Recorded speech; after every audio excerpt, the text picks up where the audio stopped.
Outside of an appearance in Smash Bros., Banjo and Kazooie haven't been in a new game since 2008.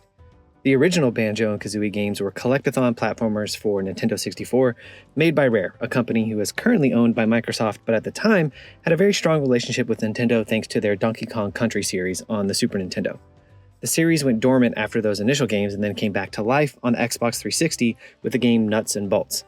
This game was still a platformer, but it had a heavy emphasis on building various vehicles. And now the series is dormant again, and who knows if it will return.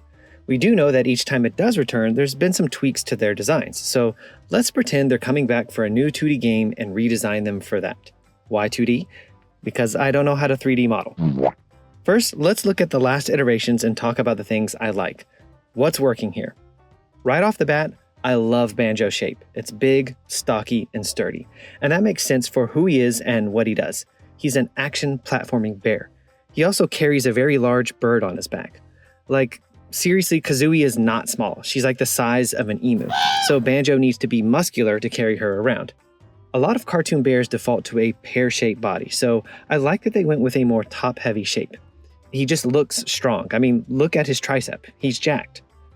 Other things I like are his long snout. He's got a sort of goofy vibe to him, and his big upturned nose is fun. And you can't always see it in the in-game model, but the freckles on his snout also help kind of set the tone for his friendly country demeanor. His name, his clothes, his look, it all fits together. Even his voice is goofy. Now, what's not working? The 2008 design was pretty divisive. That gave him this squared-off look that fit with the game where you had to build machines out of blocks, but I think Banjo lost some of his goofy country charm with all those squared edges. They separated his eyes so they aren't touching Simpson style, but they're a little small and beady. They kind of poked out from underneath the fur in a weird way. They also gave him a lot of teeth, like a disturbing amount of teeth. There's one last thing that has always bothered me about Banjo's design, and that's his hands, feet, and chest. Now, looking at the low poly version of him in-game, this just seems like some kind of different coloration on his fur, but the more detailed versions of him seem to imply that this is skin.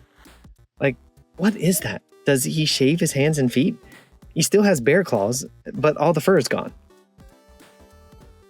I mean, did Rare just head swap him with a Donkey Kong model and call it a day? This is definitely going to be addressed in my redesign because I hate it. As for Kazooie, I think her design is pretty great as is. I sort of like what they were doing here with her early head feathers, making them sort of like hair, so I might go back to that. Also, in some images, she has a sort of upturned beak, which I think works better than this one that's downturned. Also, in some versions, she has an orange tip on her beak, and others don't. I prefer it without. I think the fun hair and a more upturned beak play well with her general sassy vibe. Like if we're going back to Disney characters and Banjo is Goofy, then Kazooie is Daisy. Before I start drawing though, there's one last thing to do, and that's to look at other references. It's always helpful to look outside the original design to see what other people have done. Generally, I don't do this until after I've done an initial round first on my own, so if I'm tasked with designing a cartoon bear, as it was here with this project, I might pump out a few iterations based on whatever's in my brain. Then I'll look around a bit and then see if I can find some inspiration for new versions. Now, Banjo is already designed and I'm not starting from scratch, so we're just going to take in some reference now. So I pulled in a few other bears here. We've got Yogi Bear, we've got Baloo from the Jungle Book. This version is the one of him made for Disney Infinity, which if you want to see some amazing character designs, check out that game, RIP Disney Infinity. And then the bear from Open Season. I can't remember his name. I want to say it's Martin, but maybe I'm getting that confused because I know it was voiced by Martin Lawrence. But why do I still know that? I also pulled an image of an actual grizzly bear because that's always helpful too. As you can see, that pear shape I mentioned before is prominent in these guys, and that makes sense because when a bear stands up on their hind legs, they kind of look like that. So I really like that they deviated from the shape on Banjo. You can also see that they used changing color to break up the shapes and add variety. Unlike Banjo though, these appear to be fur, not skin. Alright, I've synthesized enough information, it's time to draw. I kept things pretty close to the original. As you can see, I separated the eyes like they did with the Nuts and Bolts version, and I also gave Banjo some eyebrows and some fluffy country boy hair. And of course, I put fur back on his hands, feet, and chest. I also really pushed Kazooie's colors to pop even more against Banjo to make her feel tropical, and I gave her some feathering on the side of her face, Scrooge McDuck style. So here's the final redesign, and here it is against the reference. God, the skin hands on this one are really bad. This is just horrible to look at. Now, I'm still in the process of learning pixel art, so I thought I might as well try to make a pixel art version of these two as well. Banjo and Kazooie did have a pixel-based game on the Game Boy Advance, and it's Okay. They did this thing a lot of Game Boy Advance games did where they had this isometric angle to sort of simulate a 3D world. I don't love this because it's clunky to control with a D-pad, and it's also hard to gauge height, like figuring out what platforms you can actually jump to. So if I was making a pixel-based Banjo game, I might make something more like this, and make it a classic 2D platformer. This got me thinking, what if they were in a different kind of platformer, like a precision platformer like Celeste?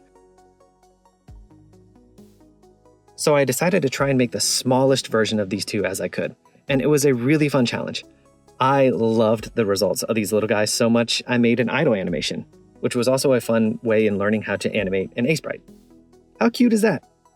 I stuck them in a Celeste screenshot, and I think this would totally work. You do some precision platforming, but instead of strawberries, you collect puzzle pieces.